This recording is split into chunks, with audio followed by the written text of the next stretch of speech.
ସକାଳୁ ଆଜି ମା କୋଉଠୁ କେଜାଣି ପୁଣି ଗୋଟେ ମନ୍ଦାର ଡାଳ ପାଇଛନ୍ତି। ଆଉ ଏଇ ମନ୍ଦାରଟା ତ ମୁଁ କଣ ଜାଣିନି, କିନ୍ତୁ କାଫି ବଡ ସାଇଜର ଡାଳଟେ ଥିଲା। ଆଉ ଏଇଟା ମା କେବଳ କହିଲେ ହାଇବ୍ରିଡ। ଆଉ ମୁଁ ବି ଡାଳଟା ଦେଖିକି ଚିହ୍ନିଗଲି ଯେ ଏଇଟା ହାଇବ୍ରିଡ ଗଛ ବୋଲିକି। କାହିଁକିନା ହାଇବ୍ରିଡରେ ଟିକେ ପତ୍ରଟା ଟିକେ ଅଲଗା ଟାଇପର ଆସେ। ଆଉ ଦେଶୀର ପତ୍ରଟା ଟିକେ କୁବକୁବିଆ ତା ଧାର ଗୁଡାକ ରହେ।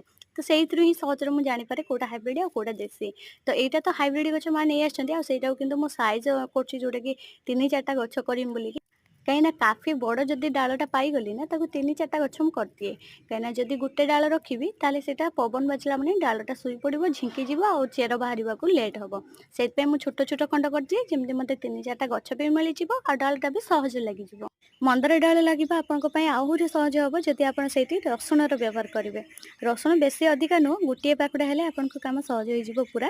ତ ରସୁଣ କ'ଣ କରିବେ, ତା ଚୋପାଟାକୁ ପୁରା ଛଡ଼େଇ ଦେବେ, ତାର 2 ପିସ୍ କରିଦେବେ। କରିଦେଇକି ଯଦି ବଡ଼ ରସୁଣ ପାଖୁଡ଼ା ଅଛି ନା ତାହେଲେ ଆହୁରି ବହୁତ ବଢ଼ିଆ।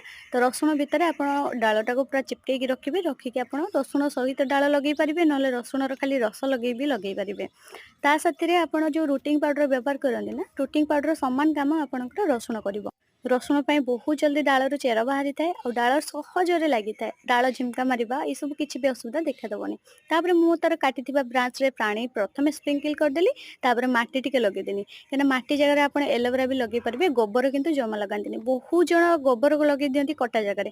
ତ ସେଇଟା କେବଳ ଗୋଲାପ ଗଛରେ କରିବେ, ମନ୍ଦାର ଗଛରେ ବିଲକୁଲ ବି କରିବେନି। କାହିଁକିନା ଗୋବରଟା ବହୁତ ଫଙ୍ଗସ ଲାଗିଥାଏ ଆଉ କଟା ଜାଗାରେ ଲଗେଇଲେ ବହୁତ ଗରମ ପାଇକି ସେଇଠୁ ପଚିଥାଏ।